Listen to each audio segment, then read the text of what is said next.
Wednesday morning in Houston, Texas, May 4th, just after 11 a.m. The Gulf Freeway, as usual, buzzed with the steady rhythm of the city. Cars slid past one another in the glare of the late morning sun, engines humming in unison, the soundtrack of another normal day. But within the next few minutes, this unremarkable stretch of highway would turn into the site of gunfire, panic, and one of the most intense police encounters of the year. The Houston Police Department's Narcotics Division had been operating quietly for days. They were running a multi-agency narcotics investigation, the kind of covert operation that rarely makes headlines but demands precision, coordination, and patience. The plan that morning was simple: a controlled traffic stop. The target, a young man named Jimmy Bryan, 23 years old. To most people passing by, Bryan looked like any other driver. He sat behind the wheel of a gray sedan, parked near a southeast Houston gas station at 14,300 Gulf Freeway. He'd stopped for gas, or so it seemed. But to HPD, he was a person of interest in a much larger criminal operation. At 11:18 a.m., two seasoned officers, Officer J. Sallee and Officer M. McMurtry, rolled toward the gas station in their unmarked vehicle. Both were assigned to the Traffic Enforcement Division, sworn into service in 2012, and both had handled their share of danger. But neither could know that what was supposed to be routine would test their lives in the most brutal way imaginable. The sun was glaring across the lot as they pulled in, light bouncing off car windows and gas pump handles. Sallee adjusted his vest, checked his sidearm, and stepped out of the vehicle.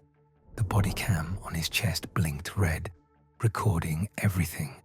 They approached slowly, calmly, the way training teaches. From across the lot, a few customers noticed the officers approaching the sedan. They didn't raise their voices. They didn't draw their weapons. It was a simple command. "Sir, can you step out of the vehicle?" But what happened next was anything but simple. Inside the car, Jimmy Bryan moved quickly, not out of fear, out of intent. Before either officer could react, he reached down, pulled out a handgun, and opened fire. The sound split the morning like thunder, 3, maybe 4 shots in quick succession. Officer Sallee felt the impact first, a sharp, searing pain to his lower abdomen. The bullet tore through fabric and Kevlar, sending shockwaves through his body. Instinct took over. Adrenaline blurred everything else. Officer McMurtry drew his weapon, ducked behind the door frame, and returned fire. For a few seconds, it was chaos. Shell casings clattered across the concrete, and echoes bounced between gas pumps, the air filled with dust, smoke, and the acrid smell of burnt gunpowder. People screamed. A man by pump number 3 dropped to the ground. A car door slammed, tires screeched, and then silence.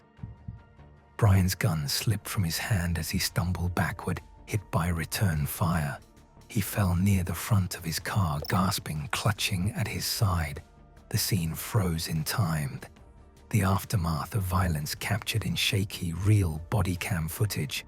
Officer Sallee, still conscious but pale, fell back against the car door. His radio mic cracked to life. "Officer down. Shots fired. Gulf Freeway and Alameda Genoa. Suspect down. Requesting EMS." The dispatcher's voice broke through static. "Copy. All units. Shots fired. Officer down. 14,300 Gulf Freeway." Medics en route. Nearby units responded instantly. Sirens rose in the distance, growing louder, echoing through the humid Texas air. Witnesses later described the sight. 2 officers crouched behind their patrol car, smoke rising from the scene, a man motionless on the pavement. the smell of gasoline heavy in the air. It all happened in under 30 seconds. But for those who lived it, it felt endless.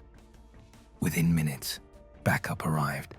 Salih's fellow officers didn't wait for an ambulance. They lifted him carefully into the back seat of a private vehicle and sped off toward Memorial Hermann Southeast Hospital. Lights flashing, tires screaming down the freeway. Every second mattered. Inside the car, Salih fought to stay awake. His fellow officer kept pressure on the wound, repeating, "Stay with me. You're gonna be fine. Just hold on." The radio kept transmitting, bits of chatter, code words, street names, until finally the dispatcher confirmed. Memorial Hermann has received the officer. He's stable. Repeat. Stable.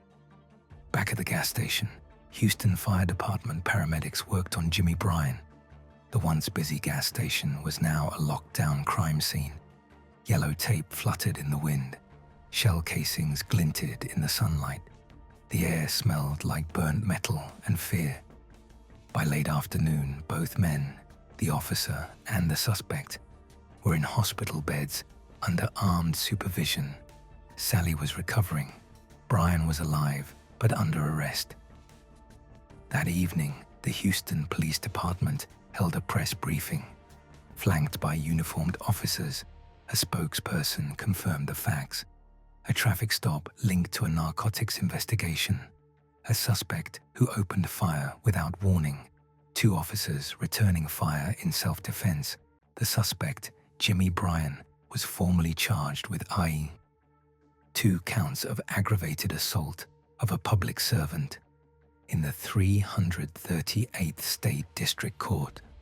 Behind the headlines and official reports, investigators from HPD's Special Investigations Unit.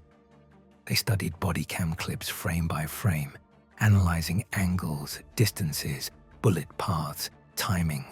They interviewed witnesses, the man at pump 3, the store clerk who ducked behind the counter, the woman who said she saw Bryan's face just before the gunfire. Each story was the same. Investigators confirmed his weapon, a 9mm pistol, was recovered at the scene. Ballistics matched it to the shots fired at the officers. As for the gas station, life eventually returned to normal. The pumps reopened, the tape came down, the cars rolled through once again, but to those who'd witnessed it, the place would never feel the same.